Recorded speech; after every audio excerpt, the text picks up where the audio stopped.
Minimum order quantities. Avoid minimum order quantities at all costs. Okay, if you guys found this video, you've most likely just hit 1,000 subscribers on YouTube. Congratulations. And now you're looking at other ways to monetize your channel other than just the AdSense you got. You just got a couple dollars and now you're wondering how to expand your financial horizons when it comes to monetizing what you do, both on probably YouTube, Instagram, TikTok. I'm hoping this video is kind of a pilot episode to a series where I just talk about the finances of how I'm running my YouTube channel and how I'm generating income. If you guys haven't seen, I'm actually moving to Japan in August of 2024. I'm going to be talking about my finances very publicly because I am working towards buying my dream car, an R32 Nissan Skyline. One of the first things I did when I hit 1,000 subscribers was I started merch, and that doesn't seem probably very feasible to you right now. You'd think, yeah, I've got 1,000 subscribers, but how many of those people would actually want to rep something that I've made?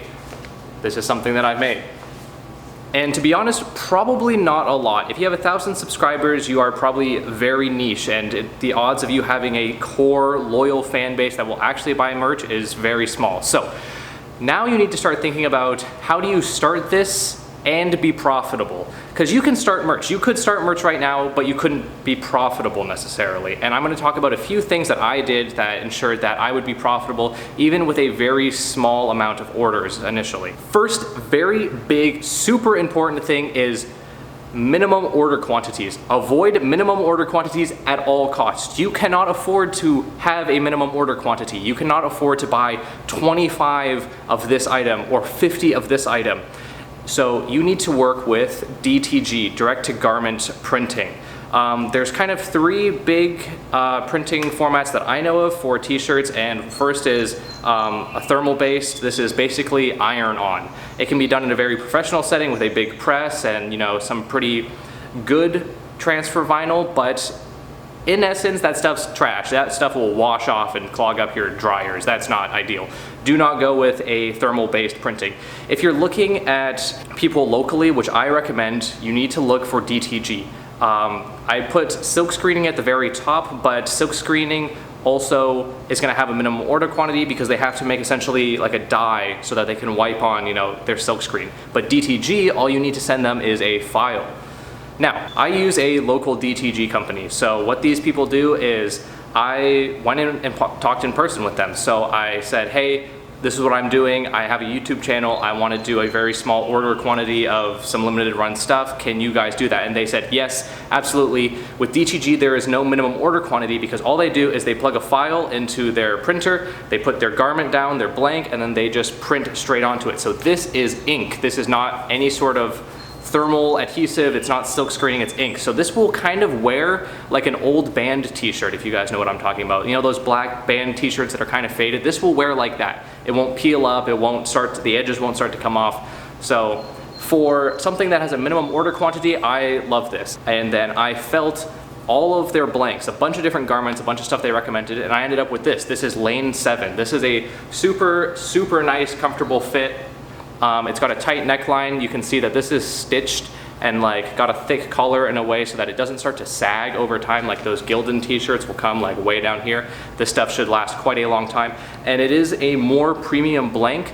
These blanks are 5 times more expensive than a Gildan t-shirt, but I went with these because I'm not doing silk screening, so I'm not doing the most expensive printing format, so I wanted to have at least a very high quality blank, so I recommend Lane 7. For designs, I went to Fiverr.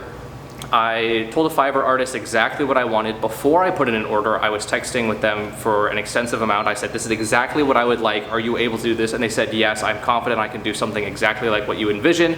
And then I put in my order. For the design on the back of this t-shirt, I believe I paid 60 bucks, which is honestly a phenomenal price. And then my beautiful girlfriend did the front of this t-shirt. So now I've got my designs, I've got a company I'm working with, I've selected my blanks. And now basically you can almost with DTG essentially do made to order. If your supplier has blanks on hand and they have a quick turnaround time, you can turn on pre-sales on your Shopify store. I highly recommend Shopify, by the way. It's a great platform. I've had no problems with them and they've got very low fees. You can essentially put on sell even when out of stock. You can select that on your items, and then you continuously sell, and then maybe once a week or every couple of days you put in an order for your merch. They print it, they already have the garments on hand, you go and pick them up locally, and then all you're paying for is the shipping from your location out to whoever buys the stuff. And for shipping, there's a thermal laser printer, labels, and poly bags that I'll link down below. Those poly bags I recommend. They're super good. You can put in like an extra large hoodie and a couple of t-shirts and it all fits in there. I oversize my bags, like even if I'm just shipping a small t-shirt, I'll use those just so I can have the same bag for everything. And then the labels are 4x6, that's standard, that's super easy, so is the label printer. On Shopify, you just buy your labels, click print. So, you guys have heard me mention Shopify a couple times. That's the storefront I'm using. I haven't had experience with any other shop storefronts except for Wix, but I love Shopify. It's got all the great tools. So, quick recap. I know this video is kind of all over the place. It's pretty much a pilot video for me talking about my finances and making sure I can actually talk about this stuff and sound educated, which I think I am.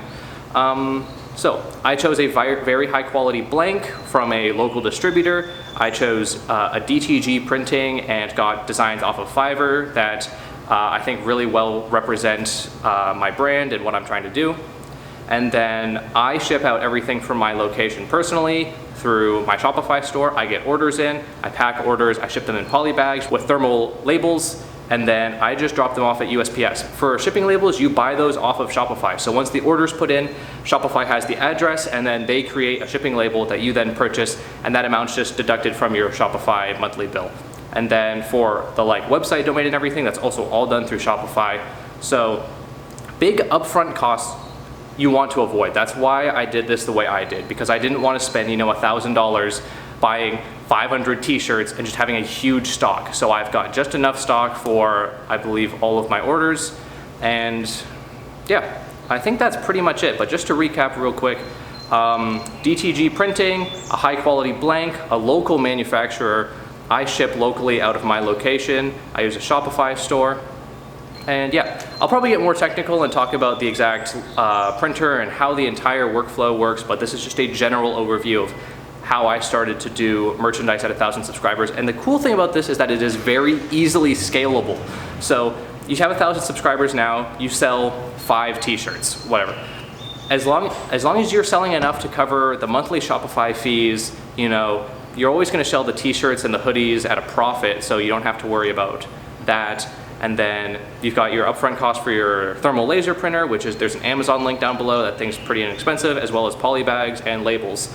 So that brings, honestly, your upfront cost very low compared to doing it through a third party who makes the t-shirts and ships them, as well as silk screening, who you buy in bulk from China or wherever and then have them shipped to you or somewhere else in the US. And yeah, that's about all I have to talk about in this video. I hope you guys enjoyed. Again, I'm gonna get more into my finances and how I'm doing everything. So if you guys are interested in that, make sure to click subscribe. Also, when I move to Japan, I'm gonna buy that Skyline. So if you guys are interested in that, also click subscribe. Hit the bell, hit the like. Thank you guys so much for watching.